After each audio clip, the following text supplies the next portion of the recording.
जिसने वोट मांग के टाइम बोला था और अच्छे दिन आने का विश्वास जताया था, हम छात्र कहाँ जाए? देखिए मैं पुणे ये आप तुम्ही प्रश्न विचारा त्यांना, बरोबर आहे.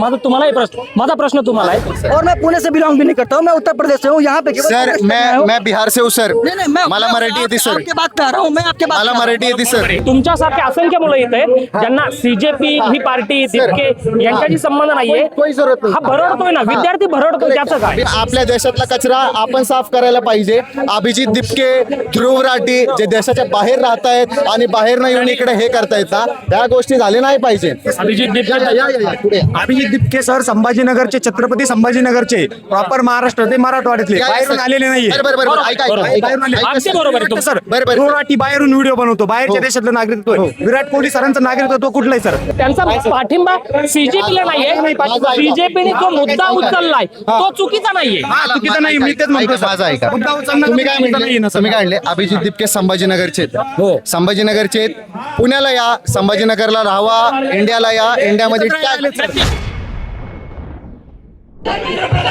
अभिजित दिपके दिल्लीतनं आला आणि त्यानंतर जंतर मंतरवर त्याने आंदोलन सुरू केलं. त्याचं दुसरं आंदोलन या ठिकाणी पुण्यातील सावित्रीबाई फुले पुणे विद्यापीठ, डॉक्टर बाबासाहेब आंबेडकर यांच्या पुतळ्याजवळ हे आंदोलन होतंय. मोठ्या प्रमाणात पुण्यातले विद्यार्थी या ठिकाणी जमा झालेले आपल्याला पाहायला मिळत आहेत. त्याचबरोबर फक्त पुण्यातले किंवा महाराष्ट्रातले नव्हे तर उत्तर प्रदेश असेल, बिहार असेल किंवा आसाममध्ये या ठिकाणून सुद्धा काही विद्यार्थी या ठिकाणी आलेले आहेत. माझ्यासोबत असाच एक विद्यार्थी आहे जो उत्तर प्रदेशवरून अभिजित दिपकेच्या आंदोलनासाठी आलेला आहे. त्याचं नक्की म्हणणं काय आहे आणि तो कशासाठी या आंदोलनाला अशी बोलतोय, सगळ्यात महत्वाचं म्हणजे तो हिंदी भाषिक आहे, त्यामुळे पुढचे प्रश्न आपण त्याला हिंदीमध्ये विचारूयात. अभिजित दिपके का जो प्रोटेस्ट आप देख रहे हैं, जो कॉकरोच पार्टी 16 तारीख को उन्होंने चालू कर दी, उसके बाद जंतर मंतर में आंदोलन हुआ, आज पुणे में हो रहा है. युवक धीरे धीरे उसके पास बढ़ रहा है.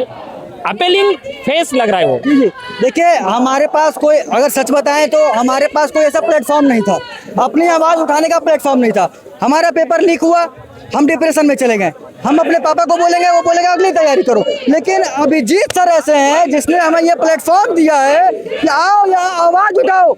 एकता में बल है. अगर सारे लोग मिलकर आवाज़ उठाएंगे, प्रधानमंत्री को सुनना ही पड़ेगा और धर्मेंद्र प्रधान को इस्तीफा देना ही पड़ेगा, क्योंकि उसको खुद को मालूम है कि हम पेपर लीक करा रहे थे. आज इंसान जाग गया है, छात्र एकता जाग गई है. उनको अभी ये लोग इकट्ठा हो रहे हैं. अभी हमने एक जगह प्रदर्शन किया था, दिल्ली में प्रदर्शन किया, वहाँ पे सक्सेसफुली रिस्पांस नहीं मिला. अभिजीत सर ने एक डिसीजन लिया, हम ये करेंगे महाराष्ट्र में डिसीजन नहीं हुआ, हम जाएंगे गली गली में, कोने कोने में. जज ने हमें कॉकरोच बोला था ना, कॉकरोच के जैसे हर गली मोहल्ले में जाएंगे, प्रोटेस्ट करेंगे, उनके लिए आवाज उठाएंगे. उस बंदे को शर्म से इस्तीफा देना पड़ेगा. और अगर उसने इस्तीफा नहीं दिया तो उसके पूजनीय पिताश्री, पर नाम तो नहीं लूंगा लेकिन जो कमल का नाम लूंगा, उनको रिजाइन देना पड़ जाएगा. अगर ये छात्र बल में इतनी ताकत है, अगर वो बंदा रिजाइन नहीं देता है तो. अगर एक लड़का, एक बच्चा अगर बदमाश होता है, नालायक होता है, तो उसके बाप उसको समझाते हैं. अगर ये चोर है, धांधली है, फ्रॉड है धर्मेंद्र प्रधान, तो पिताजी कहाँ है वो कमल जिसने वोट मांग के टाइम बोला था और अच्छे दिन आने का विश्वास जताया था? हम छात्र कहाँ जाए? युवाओं का देश ऐसा बोला जाता है, लेकिन युवाओं की कोई सुनता ही नहीं. जो अभी सत्ता में बैठे वो तो ये प्रोटेस्ट को पूरा इग्नोर कर रहे हैं. अब सुनेंगे, प्रोटेस्ट को इग्नोर इसलिए कर रहे थे क्योंकि अभी ये एक शहर तक था. उनको प्रैक्टिकल करना था कि चलो देखते हैं. दिल्ली में आए, फिर जाके कोई काला हिट लेके आ रहा है, कोई कुछ लेके आ रहा है. उनको नहीं मालूम ये कॉकरोच काला हिट से मरने वाला नहीं है, रिजिग्नेशन लेटर से मरने वाला हिट है. आज वो उनको लगा कि हम इस आवाज को दबा देंगे पुणे तक. उनको लगा कि दिल्ली में जंतर मंतर में प्रोटेस्ट करेंगे, करने दो. लेकिन उनको क्या मालूम अगला चाल क्या है, अगला दाव क्या है. आज हम पुणे महाराष्ट्र में अगर सक्सेसफुल नहीं हुआ, भारत के एक कोने कोने जाएंगे, 40 डिग्री सेल्सियस में मरेंगे, तपेंगे, लेकिन इस पे आवाज उठाएंगे और उसको रिजाइन देने पे मजबूर करेंगे. और अगर अभी भी रिस्पांस नहीं मिला तो नरेंद्र दास, मैं बोल दे रहा हूँ, ये ऑडियो पहुंचा देना. अगर धर्मेंद्र प्रधान रिजाइन नहीं दिए, उनको आज 40,000 लोग, 40 लाख लोग प्रोटेस्ट करेंगे. लेकिन अगला रिजाइन वाला आदमी धर्मेंद्र प्रधान नहीं हो रहेगा, प्रधानमंत्री रहेगा. आज अगर वो इज्जत से, प्यार से अगर वो रिजाइन लेटर दिलवा दिलवा देते हैं उस बंदे का, उनके तक कोई नहीं पहुंचेगा। और वरना उनको ऐसा लग रहा है कि हमारा 4000 दिन पूरा हो गया और धर्मेंद्र ने मंदिर में जाके आरती कर दिया तो हम खुश हो जाएंगे, लेकिन ये नहीं होगा। 40 लाख लोग मोमबत्ती जला रही है, 27 बच्चे आत्महत्या किए हैं, पूरे छात्र मोमबत्ती जला रही है। लेकिन धर्मेंद्र क्या कर रहा है? धर्मेंद्र क्या कर रहा है? आरती उतार रहा है। किसका? प्रधानमंत्री का। क्यों? 4000 दिन पूरे हो गए, 4000 दिन सक्सेसफुल पूरा हो गया, क्या घूस लेने के लिए, और उनके लिए जिंदगी में ये आगे जाएगा, लेकिन ये आगे कंटिन्यू हम होने नहीं देंगे, उनको रिजाइन देना पड़ेगा। सर एक बात बताइएगा, पुणे से पेपर लीक में कौन इन्वॉल्व था? नहीं सर, देखिए मैं पुणे ये आप तुम्ही प्रश्न विचारा त्यांना, बरोबर आहे। माझा प्रश्न तुम्हाला आहे, हे जे आंदोलन होत आहे त्या आंदोलनामध्ये काही संमिश्र प्रतिसाद पाहायला मिळतोय आपल्याला। हे आंदोलन काय वाटतं मैं तुम्हाला? आता पण म्हणतोय सर, हम लोग धर्मेंद्र प्रधान जी का रेजिग्नेशन मांग रहे हैं। उनके अंदर इनकॉम्पिटेंसी भरी पड़ी है, he is not a good leader, वो एजुकेशन मिनिस्टर के लायक नहीं है। बट मैं इनसे पूछ रहा हूँ, ये बोल रहे ना 40 डिग्री में भी हम जाएंगे प्रोटेस्ट करने, सर पुणे में कौन इन्वॉल्व था? मैं आपको क्लियर बताऊं, बताइए सर, बताइए सर। देखिए हम आप यहाँ तक कि मैं खुद नीट की तैयारी नहीं किया था, लेकिन हमारा भाई 2024 का यूपी कांस्टेबल का पेपर दिया था, और मैं पुणे से बिलोंग भी नहीं करता हूँ, मैं उत्तर प्रदेश से हूँ। यहाँ पे केवल सर कांग्रेस में हूँ। मैं बिहार से हूँ सर, नहीं मैं मला मराठी येते सर, आपके बात कर रहा हूँ, मैं आपके बात मला मराठी येते सर। हे बिहार मध्ये आले, तुम्ही पुढे या, मी तुमच्याशी बोलतो।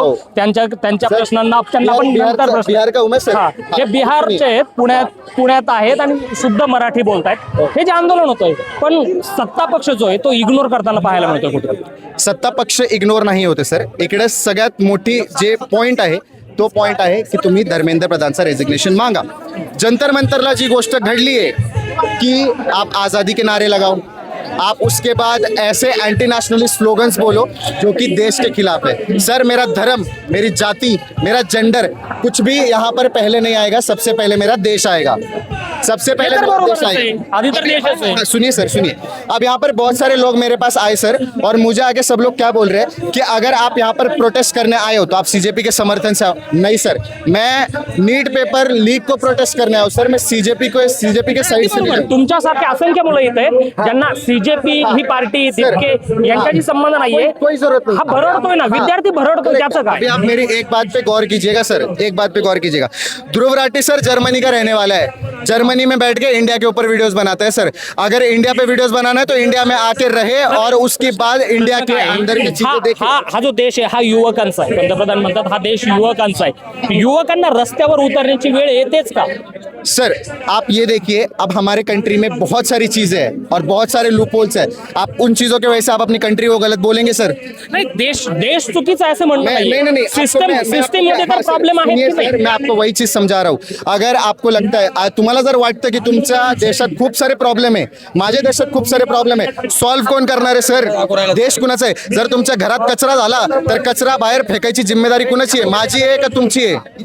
माझ्या घरातला कचरा मी बाहेर फेकणार, ते बाहेर फेकायला माझ्या घरी कोण येणार नाहीये, पहिली गोष्ट तर ही आहे। म्हणून आपल्या देशातला कचरा आपण साफ करायला पाहिजे। अभिजित दिपके, ध्रुव राठी जे देशाच्या बाहेर राहत आहेत आणि बाहेर न येऊन इकडे हे करतायत ना, त्या गोष्टी झाल्या नाही पाहिजे। अभिजित दिपके सर संभाजीनगरचे, छत्रपती संभाजीनगरचे, प्रॉपर महाराष्ट्र ते मराठवाड्यातले, बाहेरून आलेले नाहीये। बरोबर, ऐका अगदी बरोबर आहे सर, बरोबर। ध्रुव राठी बाहेरून व्हिडिओ बनवतो, बाहेरच्या देशातलं नागरिकत्व। विराट कोहली सरांचं नागरिकत्व कुठलं आहे सर? नाही, तो मुद्दा वेगळा आहे, तो मुद्दा वेगळा आहे। माझा मुद्दा काय आहे की विद्यार्थ्यांना रस्त्यावर काय यावं लागतं, याला जबाबदार कोण आहे? सरकार आहे सर, धर्मेंद्र प्रधान आहे, बीजेपी सरकार आहे सर। सिस्टीम आहे सर, ही करप्ट झालेली सिस्टीम आहे सर ही।